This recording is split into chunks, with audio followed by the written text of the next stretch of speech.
Hello everyone! Merry Christmas sa ating lahat. So to this video, magbisaya lang siguro ko kay dili man ni siya ingon nga importante na vlog no.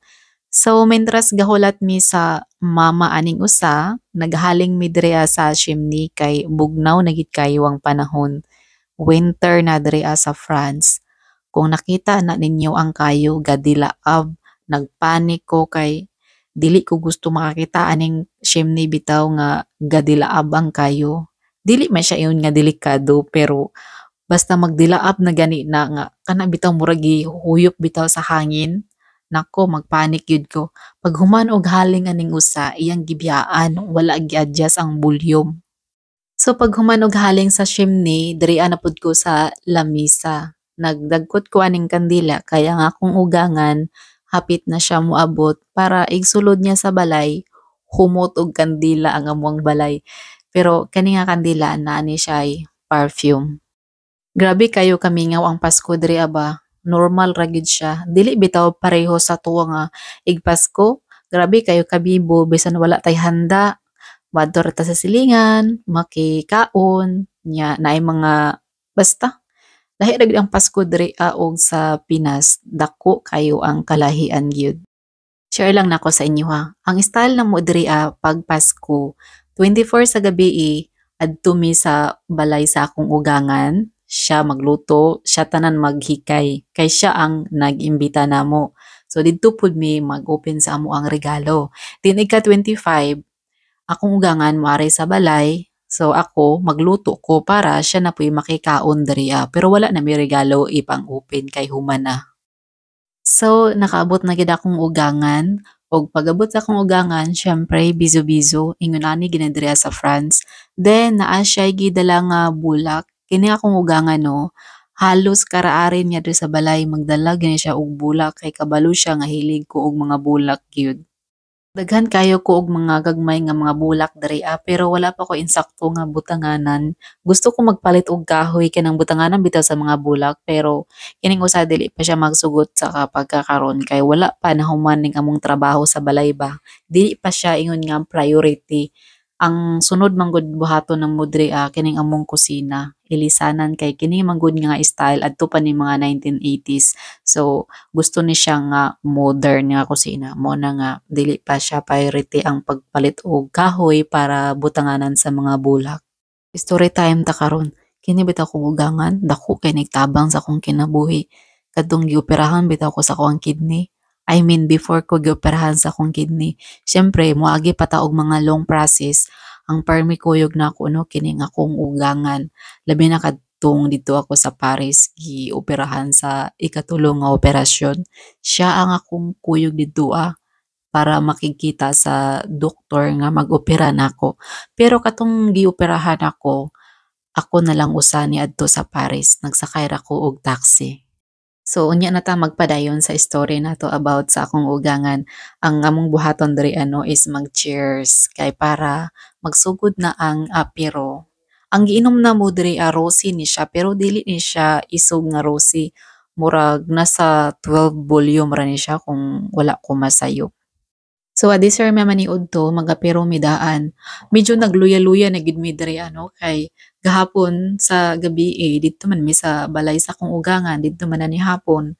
Unya grabe pong kinananay naman adto So nga mong kinaon gabi ay gahapon sa gabi murag wala pa gid nahilis. So padayon ta sa istorya bahin sa akong ugangan.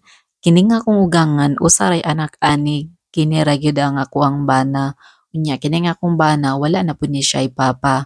Pero kini nga akong bana naa ni siya half brother pero kausara na siya nakikita kadtong pag-abot nako diri sa France. Pag human ato wala na dayon then wala sila'y kuan diri kana bitawng pangumustahay, walay bisitahay. Basta wala sila'y komunikasyon. Swerte na kay ko sa akong kinabuhi nga nakatunong kog ugangan nga tarong, ugangan nga buutan, ugangan nga handa motabang sa imuha kung nakay mga problema.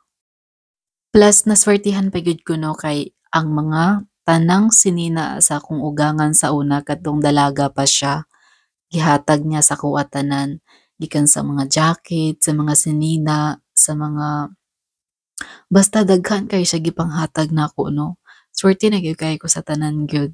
Kung simple ka nga tao, kung dili ka materialistic, basta tagaan gani ka og mga butang, dako na gyud kaayo ng kalipay sa imong kinabuhi. Pareho sa kuha, dili man ko materialistic nga tao. Then wala sad ko nakasulay og mga kanang mga nindot bitaw nga mga sinina kay pobre man gyud mi sa una. So karon nga makadawat bitaw ko og mga butang gikan sa akong ugang ano, dako na gyud kayo akong kalipay.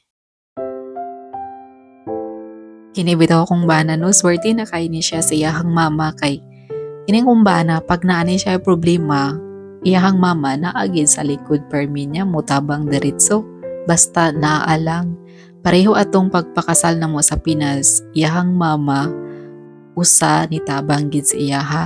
Then ikaduha, iyahang lula. Kay kinilagyan akong bana nga nakigminyo na nako pero wala pa bitaw siya ingon nga kanang bitawng saktong tinigom ba. Mao na nga iyahang mama ug iyahang lula naa sa iyahang likod kadtong pagpakasal namo. So unya na ta magpadayon og chika, mao ni among paniudto, ang giluto nako gaina, usa ka buok lobster, tunga sa kilo nga pasayan, og duha ka banig nga pansit. So mao ra ni among handa sa Pasko. Simple lagi kay tanan. Kung wala ko makaabot diriha sa gawas no, dili gyud ko makakuha og lesson nga ang Pasko dili siya kinahanglan og bongga nga handa.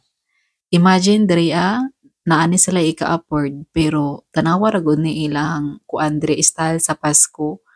Usahay, usara ka putahe lutuon maura. Murag diri ara sila magkuan magdaog sa mga regalo pero mga pagkaon dili. Dili sila gusto maghanda og daghan pagkaon kay dili pud sila gusto nga magsayang og pagkaon. Sila raman gud nga kanang family ang mangaon ba, dili na sila mangimbita og mga silingan. Dili bitaw pareha sa tuwa nga maglitson, magpansit, magbiko, magkuag salad, daghan kaayo gipanganda bitaw bisan gamay ra nga family kay kita lagi hilig ta mangambita og mga silingan kay mao naman na atong naandan sa ato ang culture. Pero sila diri lahi. Padayon ta sa atong chika. Kadto bitong wala pa bitaw namatay ang lula aning usa kada Pasko no. Agwi, dako kay gudong kalipay kay grabe kay to siya mohatag og pinaskuhan. Mao nay tingpalit nako og mga nindot nga mga gamit. Kada Pasko ra gyud ko makapalit og mga nindot nga mga gamit or kanang makadawat og mga nindot nga mga gamit. So mao na nga dili ko mamalit og mga gamit bisan pa og naa ko'y sweldo. Kung naa ko'y sweldo, ang palito nako ana mga gamit diri sa balay pero ngan nga mga gamit nako sa akong kaugalingon dili ko mopalit kay magulat ra ko og Pasko kay naay gyud mga ipanghatag nako. So dirian na lang siguro kutob ning akong chika kay murag taas na gid kayo akong video. Sa susunod na pod ig kuan ko mag-video, magchika ra ta ninyo og balik. Ciao guys! Merry Christmas and a Happy New Year!